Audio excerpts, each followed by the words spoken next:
નમસ્કાર ફ્રેન્ડ્સ, આજે આપણે ઉનવાની વાત કરીએ. Urine infection. અત્યારે ગરમીની ઋતુ છે તો આ પ્રોબ્લેમ બહુ જ વધી જાય છે. પેશાબ કરતી વખતે બળતરા થાય, દુખાવો થાય, પેશાબનો કલર બદલાઈ જાય, પેશાબમાંથી વાસ આવે, વારંવાર બાથરૂમ જવા જવું પડે, પીઠના ભાગે દુખાવો થાય. આ દરેક માટે આપણે KUBના પોઈન્ટ કરી શકીએ છીએ. એ પોઈન્ટ આપણા પગમાં છે.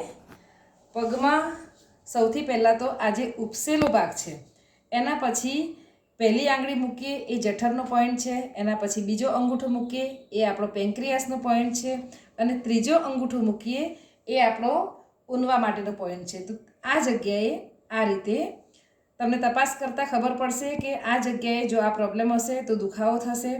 તો આ રીતે પોઈન્ટ આપી દેવાનો છે.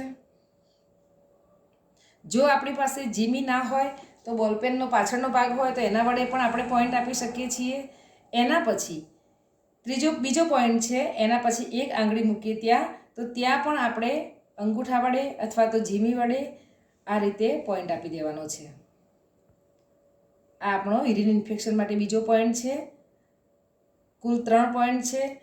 ત્રીજો પોઈન્ટ એની પછી એક આંગળી મૂકીએ એ જગ્યાએ પણ થોડો ઉપરની બાજુ છે આ જગ્યાએ, તો અહીંયા પણ આપણે આ રીતે પોઈન્ટ આપી દેવાનો છે. તો યુરિન ઇન્ફેક્શન માટે, ઉનવા માટે 1, 2 અને 3 પોઈન્ટ છે.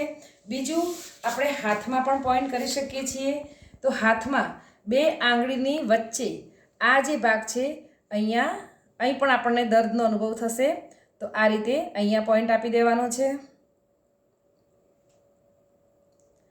જો પેશાબના ભાગે બળતરા થતી હોય તો આ જગ્યાએ મસાજ કરીને આપણે ગ્રીન કલર કરી શકીએ છીએ.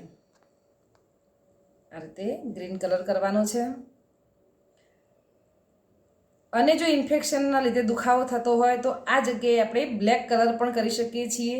જો બળતરા અને દુખાવો બંને હોય તો એક હાથમાં આપણે ગ્રીન કલર કરી શકીએ છીએ અને બીજા હાથમાં આ જગ્યાએ મસાજ કરીને આપણે બ્લેક કલર કરી શકીએ છીએ. તો આ થઈ કલર થેરાપી. આ રીતે આપણે ગરમીની ઋતુમાં ઉનવાના પ્રોબ્લેમમાં, યુરિન ઇન્ફેક્શનમાં છુટકારો મેળવી શકીએ છીએ.